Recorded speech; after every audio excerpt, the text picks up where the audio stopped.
September 8th, 1900. 8,000 people dead in a single night. They tried to bury them at sea, 700 bodies loaded onto barges and dumped into the Gulf of Mexico, but the ocean refused to keep them. The corpses washed back to shore, so they burned them instead, right there on the beach, in massive funeral pyres that burned day and night for weeks. No records, no individual graves, no way to know who they were. But here's what they don't tell you. Galveston wasn't just any city.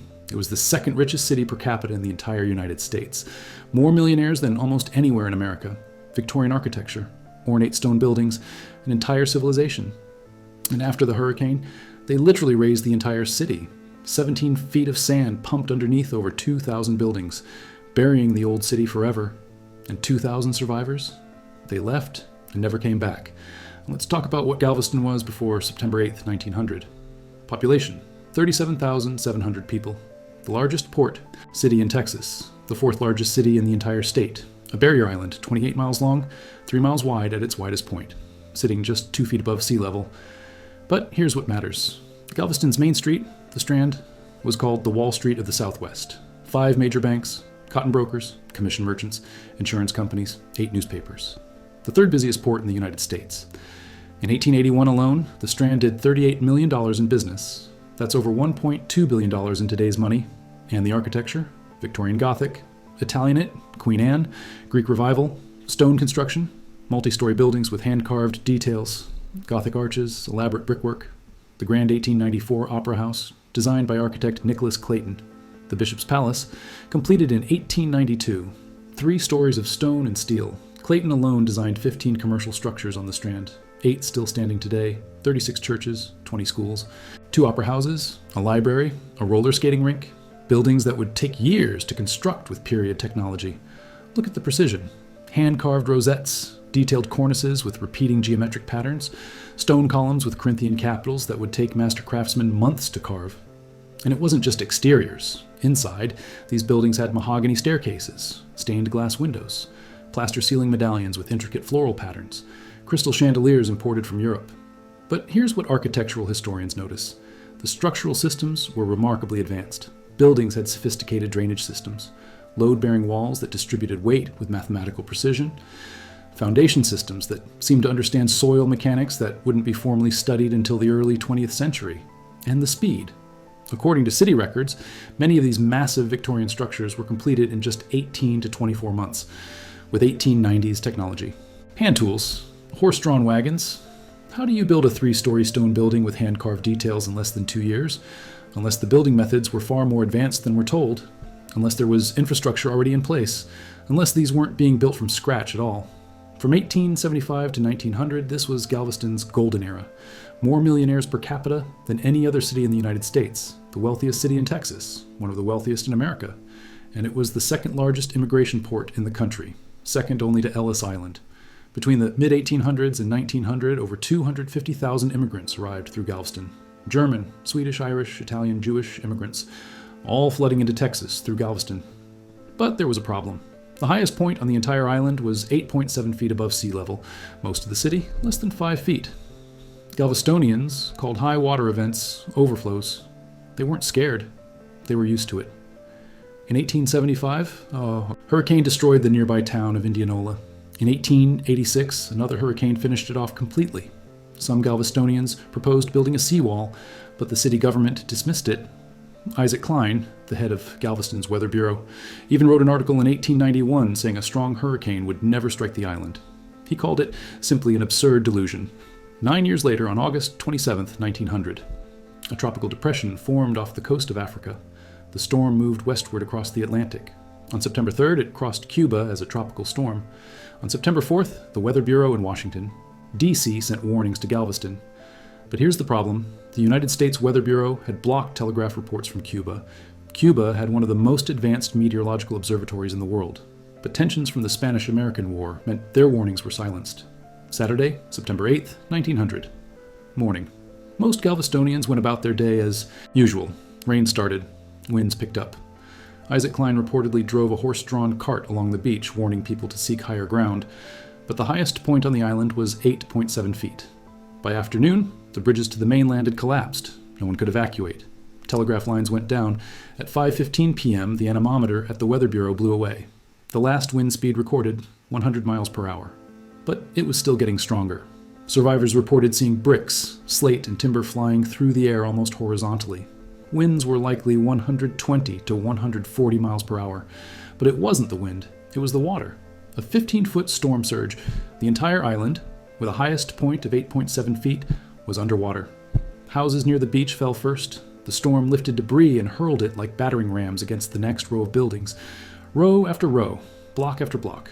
2/3 of the city, completely destroyed.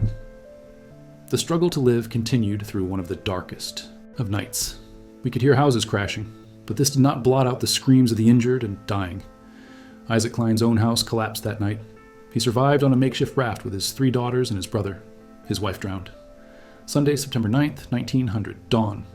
The survivors emerged, bodies everywhere, in the streets, trapped under debris, floating in standing water. The Galveston News published a single sheet on Sunday morning. Following is list of dead as accurately as newsmen have been able to make it. Those who have lost relatives should report same at news office. The death toll, 8,000 people, official count. But estimates range from 6,000 to 12,000, 20% of the island's entire population. 3,636 homes completely demolished. Every single remaining structure damaged. $30 million in 1900. Over $1 billion today. But the bodies, there were too many. The city conscripted men at gunpoint to collect the dead. 50s. African American men were forced to load bodies onto barges. They passed out free whiskey to sustain the workers. The smell was unbearable. They loaded 700 bodies onto barges, weighted them down, dumped them into the Gulf of Mexico. But Gulf currents washed many back to shore, bloated, decomposing, washing up on the same beaches where Galvestonians once strolled. So they tried something else, funeral pyres, right there on the beach, or wherever bodies were found, day and night, for several weeks. I stood out there and watched them burn some bodies. I recall this one body, the arm went up like that, and I screamed. I never will forget that. No records kept, no identification, no individual graves, just thousands of people, burned, gone. Let's talk about who died. In the weeks after, newspapers published growing lists of the dead, incomplete, inaccurate, conflicting. August W. Warnke, age 34, German immigrant, laborer. He died with his wife, Jane, and all 5 children. Author, age 9. Hattie, 8. Royden, 6. Edith, 4. Edwards, 3. All 7. Gone. Patrick Clancy, age 35. Irish immigrant, cotton screwman. He died with his wife, Nora, and 4 children. Fanny, 12. Ella, 9. Daniel, 7. Joseph, 3. Teresa Dinter. Age 35. Seamstress, German immigrant. She lived at 1606 Avenue M 1/2 with her 2 children. Teresa and her daughter Carrie, age 11, both drowned. Her son John, 17, survived. He was at work at the Galveston Saddle and Harness Company when the storm hit. He came home to find his mother and sister gone.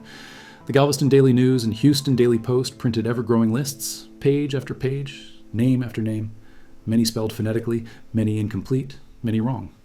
Researchers today still try to match census records with victim lists, but some names will remain phantoms, lost to history. Think about who lived in Galveston. Over 250,000 immigrants had arrived through this port since the mid-1800s. German, Swedish, Irish, Italian, Jewish communities. Many had only been in America for a few years. Some had family still overseas. Some had no family at all. When you burn thousands of bodies in funeral pyres with no individual records, who were they? Where did they come from? What if they weren't just immigrants? What if they were survivors of something else entirely? The Galveston Orphans Home, built in 1895 by architect Alfred Muller, Gothic revival style, heavily damaged, later rebuilt in Renaissance revival style in 1902. But many victims? They were never identified, entire families wiped out, no one left to report them missing, no individual graves, no markers, just gone. A Morrison and For My Company survey in early 1901 showed something strange. Population loss, 8,124 people. But here's the thing. The company believed about 2,000 people left the city after the storm and never returned. They just left their homes, their businesses, their lives, and never came back. Which means the death toll was likely closer to 6,000, but 2,000 people disappeared into America and were never seen in Galveston again. Now here's where it gets really interesting. In 1901, a board of 3 engineers was appointed: Henry Martin Robert, Alfred Noble, Henry Clay Ripley. Their mission: protect the city from future storms. On January 25th, 1902, they presented their report. 2 recommendations. 1. Build a massive concrete seawall, 17 feet high, 3 miles long. They started construction in 1902. Curved-faced concrete, founded on timber piles, protected by granite blocks. But recommendation 2? That's the one that changes everything. Raise the entire city's grade, not just new buildings. The entire city, up to 17 feet. From 1903 to 1911, 8 years, they worked. Here's how they did it. They divided the city into quarter-mile square sections. Each section was enclosed in a dike. Then they lifted everything. 2,146 buildings, lifted off their foundations using hand-turned jack screws, streetcar tracks, fire plugs, water pipes, fences, everything. St. Patrick Catholic Church, 3,000 tons, lifted 5 feet using 700 jack screws. Church services were held during the raising. The engineering challenges were immense. First, you couldn't just dump sand on top of buildings. The weight would crush them. So they had to lift every structure first, hand-turned jack screws, no powered equipment, just men turning screws. For the 3,000-ton St. Patrick's Church, they used 700 individual jacks. Each jack had to be turned in precise coordination. If one section rose too fast, the building would crack. The sand delivery system was equally complex. A network of pipes stretched from the canal to discharge points throughout each section. The dredges mixed sand with water, creating a slurry that could be pumped. When it dried, enough sand remained to raise the grade, 16 million cubic yards. To put that in perspective, that's enough sand to fill 4.9 million dump trucks, lined up end to end. Those trucks would stretch from Texas to New York, twice. And remember, people still lived there during this process. They walked on wooden boardwalks attached to fence tops, living in houses suspended 5, 10, 15 feet in the air, while sand was pumped underneath for 8 years. To get the sand, they dredged a canal through the heart of the city, 20 feet deep, 200 feet wide, 2.5 miles long. 350 houses were temporarily moved so the canal could be dug. 4 self-loading hopper dredges filled themselves with sand from Galveston Harbor. They steamed up their canal and pumped the sand through a network of pipes. 16.3 million cubic yards of sand. While this was happening, people still lived in their raised houses. They traveled on wooden boardwalks fastened to the tops of fences. When each section was complete, they dammed the canal and refilled it. The 350 houses that were temporarily relocated moved back, streets graded and paved on top of the new fill, streetcar tracks relaid. When they were done in 1910, 500 city blocks had been raised, some areas by a few inches, some by 17 feet. Think about that. 17 feet of sand pumped on top of the old city, burying it forever. New foundations were built on top of the fill, new buildings constructed. But the architecture, completely different. The ornate Victorian Gothic buildings, gone, replaced with simpler, more modern 20th century buildings, and underneath all of it, the old city, buried forever. And here's the final piece. After 1900, Galveston's status as the premier shipping port was lost. To who? Houston. In 1914, the Houston ship channel to the Gulf of Mexico was completed. Investors fled Galveston, major businesses relocated, the wealth, the power, the influence, all moved to Houston. From 1920 to 1957, Galveston entered what historians call the Open Era. Prohibition and lax law enforcement opened up new opportunities. Gambling, bootlegging, vice. Galveston became a resort destination, an entertainment hub, but never again what it was before 1900. The Wall Street of the Southwest, that became Houston. So let's ask the question, what's buried underneath modern Galveston? We know that 17 feet of sand was pumped on top of the old city. We know that 2,146 buildings were lifted. But what about the buildings that weren't lifted? Remember, before the storm, Galveston had 36 churches, 20 schools, 2 opera houses, Victorian Gothic architecture, Italianate style, Queen Anne, Greek Revival, hand-carved stonework, Gothic arches, 3, 4, 5-story buildings. Nicholas Clayton, Galveston's premier architect, designed 15 commercial structures on the Strand alone. Only 8 are still standing today. What happened to the other 7? After the flood, the architecture changed completely. Simpler, less ornate, more modern. And the style, it looks nothing like what was there before. Let's talk about the architecture more carefully. Star-shaped floor plans, radial symmetry, geometric precision. These aren't random Victorian designs. They're the same patterns found in buildings across Russia, Central Asia, and European cities. The same load distribution, the same drainage systems, the same foundation techniques. Nicholas Clayton, Galveston's premier architect. He designed 15 structures on the Strand alone. But where did he learn to build like this? He was born in Ireland in 1840, immigrated to America in 1872, no formal architectural training listed, yet he designed some of the most sophisticated buildings in Texas, buildings with engineering principles that wouldn't be formally taught for another generation.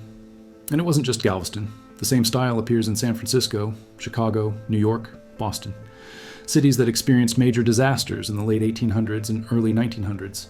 Chicago fire, 1871, San Francisco earthquake, 1906, Galveston hurricane, 1900, all destroying ornate Victorian architecture, all rebuilding with simpler, more modern designs, all burying the old beneath the new.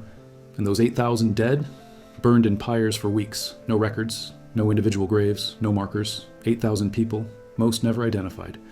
Their names lost to history, entire families erased with no one left to remember them. No gravestones, no memorials, just ash scattered on Galveston beaches. Plus 2,000 survivors who left and never returned. Where did they go? Who were they? And those 2,000 survivors who left and never returned, where did they go? Some went to Houston, some to San Antonio, but many? They just disappeared from records entirely. What if they knew something? What if they saw something in those buried basements and foundations? What if leaving was the only way to stay silent? And when they pumped 17 feet of sand on top of the old city, what did they bury? What's still down there? What if Galveston, with its unexplained Victorian wealth, its ornate architecture, its massive immigrant population flooding in, was something else entirely? What if those Victorian buildings with their star-shaped floor plans, their advanced drainage systems, their precision stonework, weren't Victorian at all? What if the 1900 storm was an opportunity? 8,000 people dead, no individual graves, 2,000 survivors fleeing and never returning, the entire old city buried under 17 feet of sand, and all the wealth and power shifting to Houston. September 8th, 1900, the deadliest natural disaster in American history, or the perfect cover story. Today, Galveston has memorials to the 1900 storm, a bronze sculpture called the Place of Remembrance, plaques explaining the seawall and grade raising. Tourists visit the beaches where funeral pyres once burned. The Galveston Historical Foundation preserves the official story. Survivor testimonies, photos of the devastation, all carefully curated. But sometimes, during construction projects, they find things, old foundations, Victorian stonework, artifacts from the buried city. September 8th, 1900, 8,000 dead. No individual graves. 2,000 survivors who left and never returned. The entire city raised up to 17 feet, burying the old city forever. Maybe it was just a hurricane. Maybe those 8,000 people were just victims of a natural disaster. Maybe that ornate Victorian architecture was just coincidentally similar to buildings found across the world. Maybe burying an entire city under 17 feet of sand was just practical engineering. Or maybe they buried more than just bodies.